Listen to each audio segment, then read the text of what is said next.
fortunate to get that football back because trailing here in the second half, last thing they needed was to lose the possession. And the word I think of here is opportunity because it could have been lost there, their chance to score points. But the opportunity for the defense was to go ahead and really close this game down. And he's going to go down again.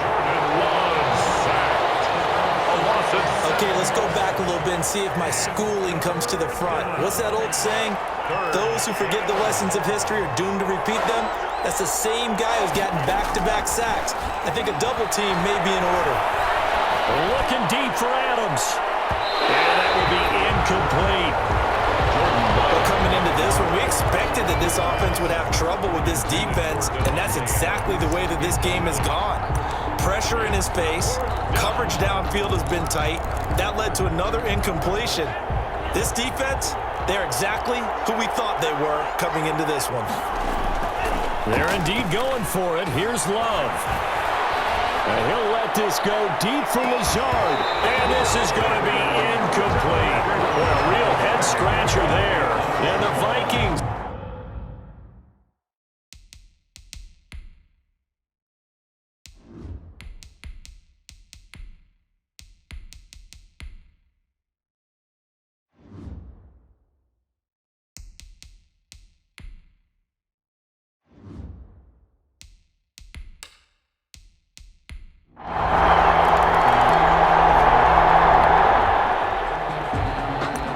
So the football will be at the 25-yard line as this offense gets set to take over. Throwing on first down is Rodgers. And he finds his tight end. It's Ertz. And he's going to be dropped following a pickup of 7 past the 30 to the 32. Brandon, perfect defense in this situation would have meant that there was an incompletion that would have picked it off. Okay, so they gave up the completion. But I really enjoyed watching how the defense stayed in sync, stayed in great communication, and as he dragged across each zone, you see him pointing, communicating. There he is, and they passed him off to each. And Rodgers intercepted a third time. Picked off near the 32. He got outside the pocket there trying to improvise.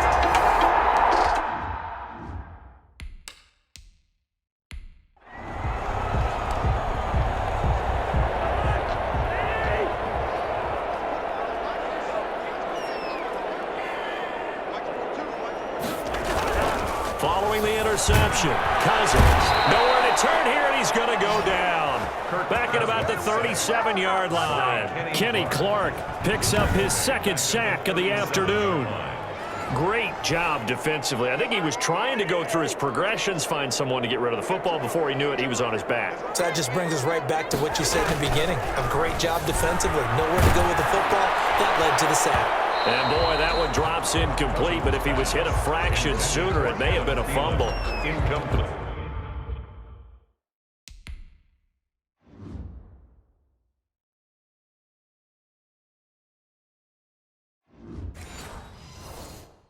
Pressure really ratcheting up. They get the sack on first down, then a near sack. They got to him there.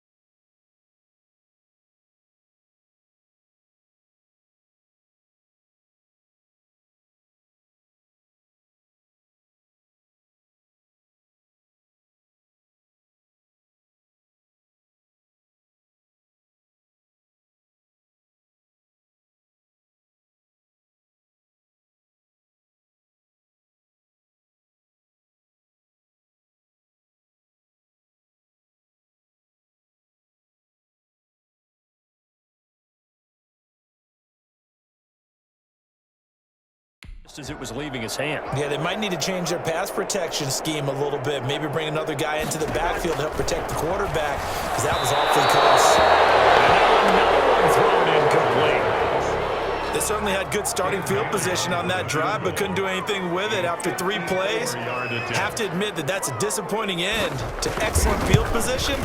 When that drive started, they had 6 points that they were thinking about.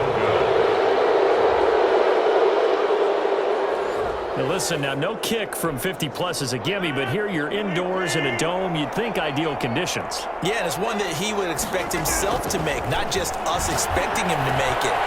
Over the years, my theory is very simple. The athletic ability of kickers continues to get better and better. Check their backgrounds. They were all county, all state, at other positions, not just soccer players. These guys expect themselves to be great as well. On second down now, it's Jones. And he'll get this into enemy territory, but not by much as he's down to the 48.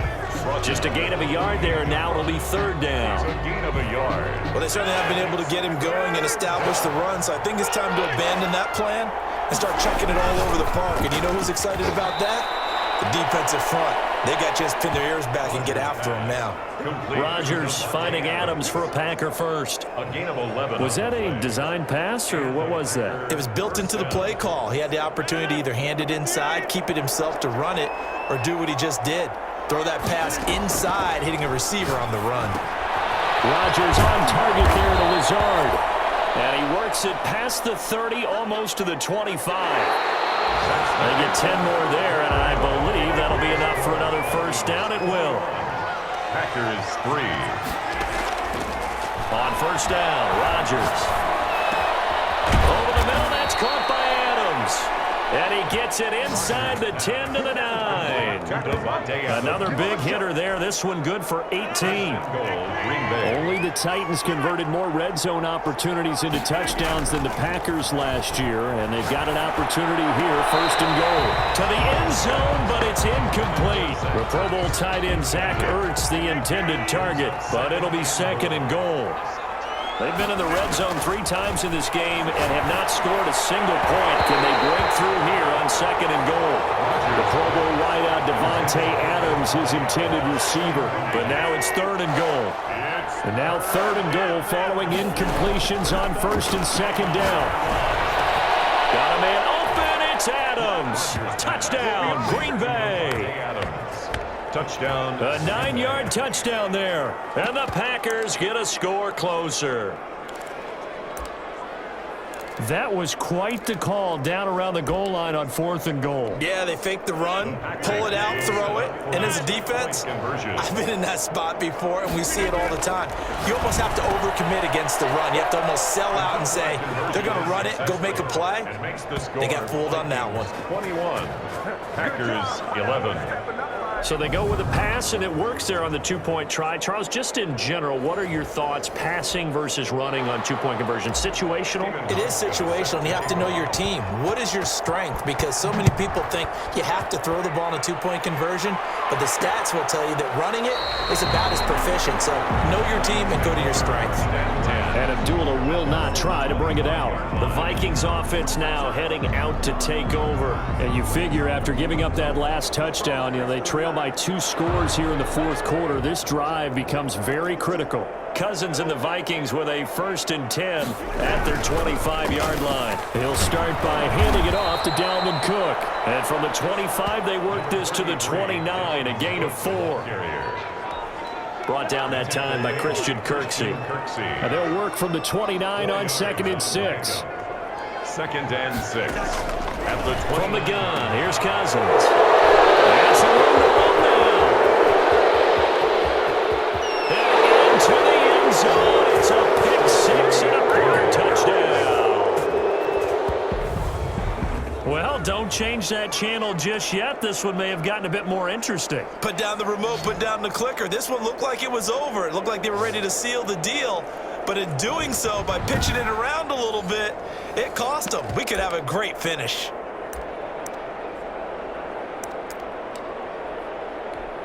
All right, now a big 2-point conversion attempt still to come. So after the INT, it's Rodgers. And he's got it. The conversion good, and we are tied in the 4th.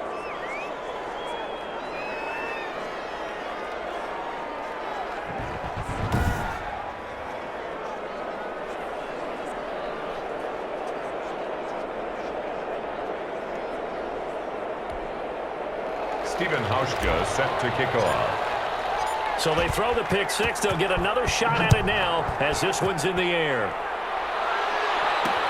Takes this about 5 yards deep. And Abdullah will not try to bring it out. 1st and 10.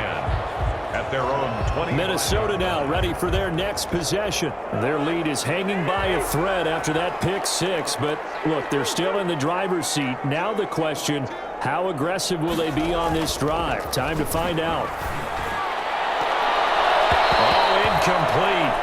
A turnover would have really helped there. Almost intercepted. Instead, it's just second down. Kevin King, their defensive. An incomplete pass leads to 2nd and 10 from the 25.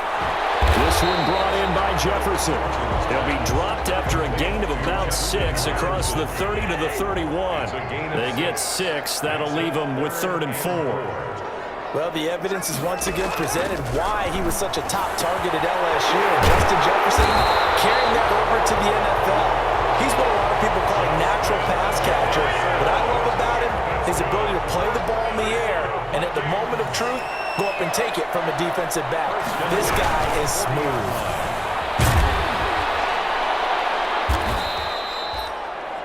Yikes, a 4-yard loss really sets them back now for 2nd down. Clock continuing to run. They'll probably wind this all the way before snapping it on 2nd down. Cousins. And look at this. They get the turnover they needed. It's intercepted. Picked off right around the 43. And he's going to take this one back to the 37-yard line. At the 37. Just week 1, but already plenty of intrigue with the games going on, and this one no different as we come up on a 1st and 10. Steps away to his left. And time finally runs out. He can't get rid of the football, and he's taken down. Anthony Barr comes rumbling in for the sack. 3 yards. It's 2nd down. To try again after the sack. Rodgers, and Lewis has it, the tight end. And down he goes, taking it inside the 10, just shy of the 5 at the 6. It's a gain of 34. Only the Titans converted more red zone opportunities into touchdowns than the Packers last year, and they've got an opportunity here, 1st and goal.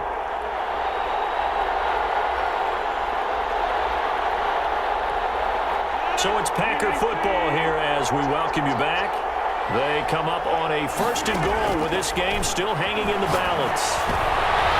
Now a throw to the end zone on 1st down, but it winds up incomplete. There to knock that one away defensively, Eric Kendricks.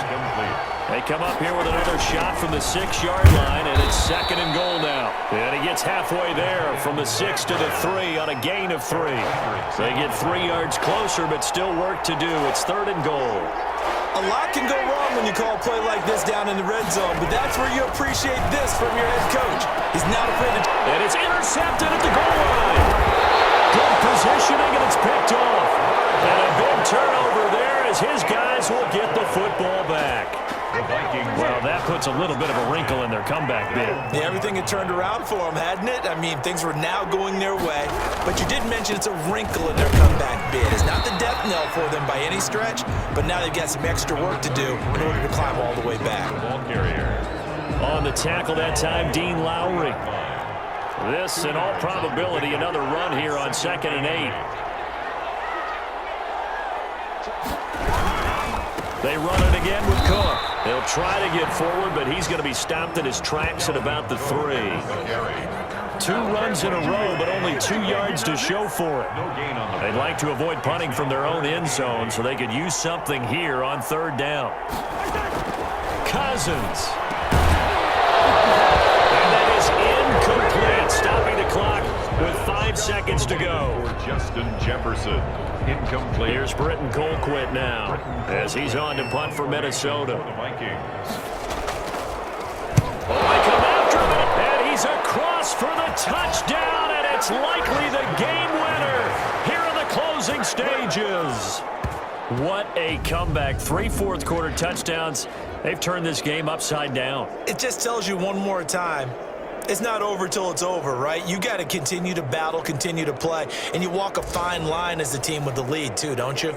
Trying to drain clock. Yep. Get it.